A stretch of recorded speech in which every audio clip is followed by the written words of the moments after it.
Не е възможно да се радваш и да пееш хвалебствени песни на Бог, когато си в затвора, окован във вериги. Всичко те боли и казваш: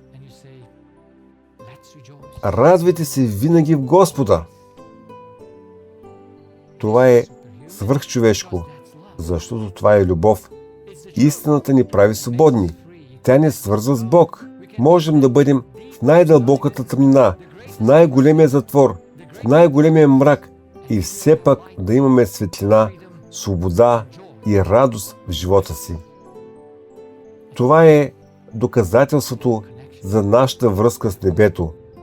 Аз искам тази връзка с небето.